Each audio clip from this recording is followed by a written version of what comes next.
আমি প্রথম বাংলাদেশের ভিতরে সবচেয়ে বেশি বিদ্যুৎ সংযোগ করেছি ৩৭৫ কিলোমিটার এই ১৪ গ্রাম।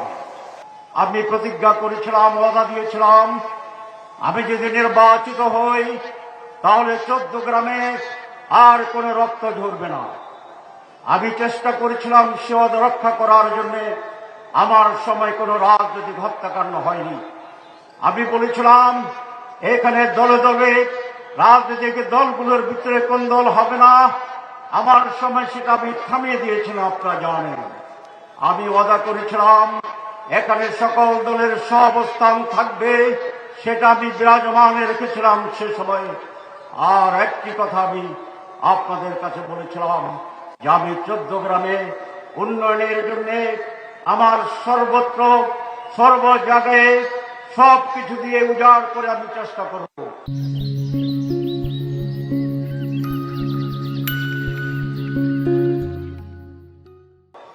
আমি গুরুত্ব দিয়েছিলাম এমন কিছু উন্নয়নের জন্য যেগুলো সাধারণভাবে সকল সংসদ সদস্যের পক্ষে করা সম্ভব হয় না।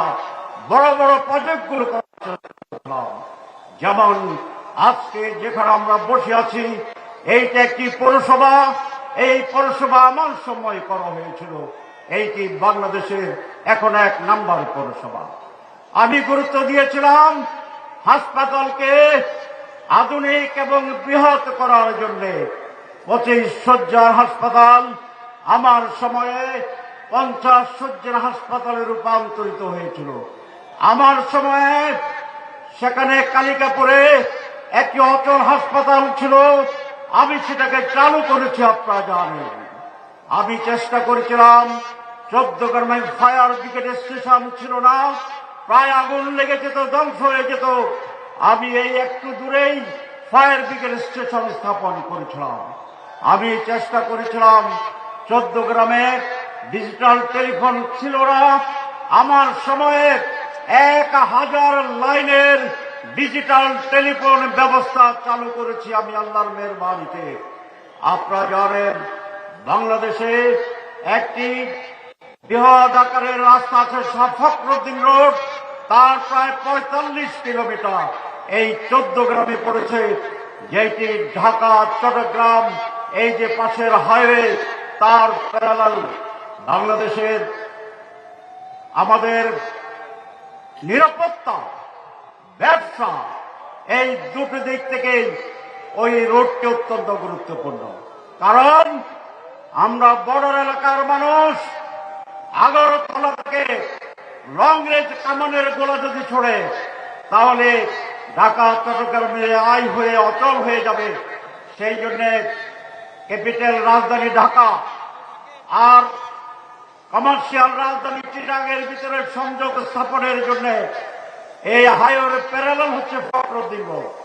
আমি বিশেষ গুরুত্ব দিয়ে ওয়ার্ল্ড ব্যাংক থেকে ফান্ড স্যাংশন করে ৪৫ কিলোমিটারের ফখরুদ্দিন রোডকে পাকা করেছিলাম, আপনারা জানেন।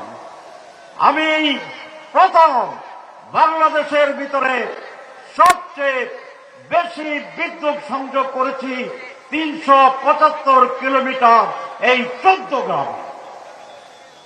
সংগ্রামী ভাইরা, এর মাঝখানে ১৪ গ্রাম কি হয়েছিল আপনারা জানেন। কিন্তু এবার যখন পট পরিবর্তন হয়, ২২শে জুলাই আমাকে অ্যারেস্ট করা হয়েছিল।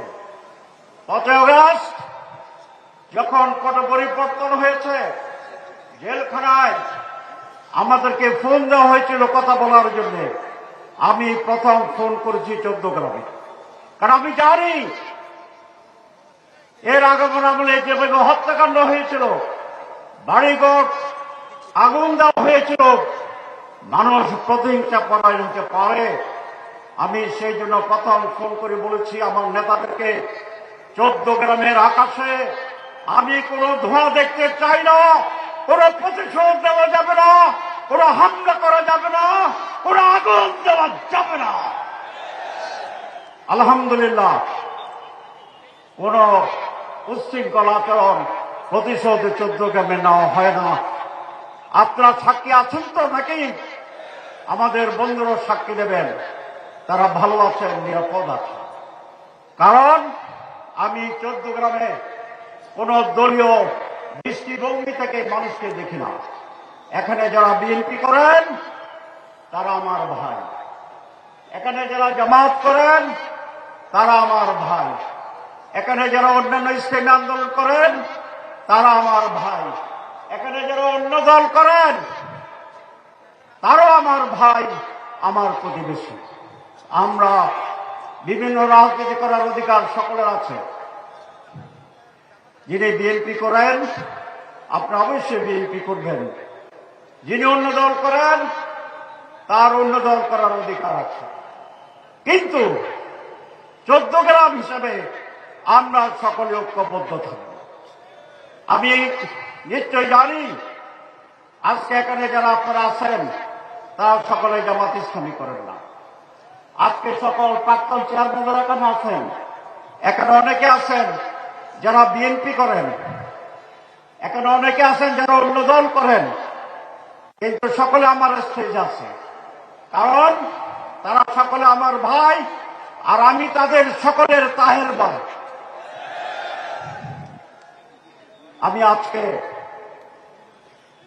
আমি একটু ইমোশনাল হয়ে পড়েছি। আমি আজকে সেই কথাটি বলতে চাই, আমি আপনাদেরকে কখনোই দলীয় দৃষ্টিভঙ্গি থেকে দেখব না ইনশাআল্লাহ। 14 গ্রামে এনপি কোন দলের প্রতিনিধি নন। আপনি দল করেন, কিন্তু এনপির ভোট দিতে হবে তাকে যিনি সমগ্র মানুষের কল্যাণ করতে পারবে।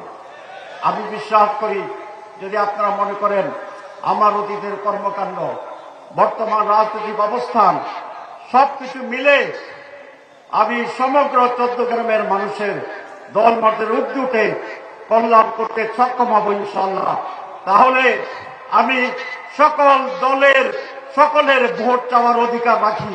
আমি বিশ্বাস করি ইনশাআল্লাহ আমি সকলে দলমত নির্বিশেষে দাঁড়িপাল্লা মার্কায় ভোট দেবেন এই আহ্বান জানিয়ে আমি আর বক্তব্য শেষ করছি। আমি সকল অতিথিদেরকে 14 গ্রামবাসীর পক্ষ থেকে ধন্যবাদ জানাচ্ছি। আসসালামু আলাইকুম ওয়া রাহমাতুল্লাহি ওয়া বারাকাতুহু।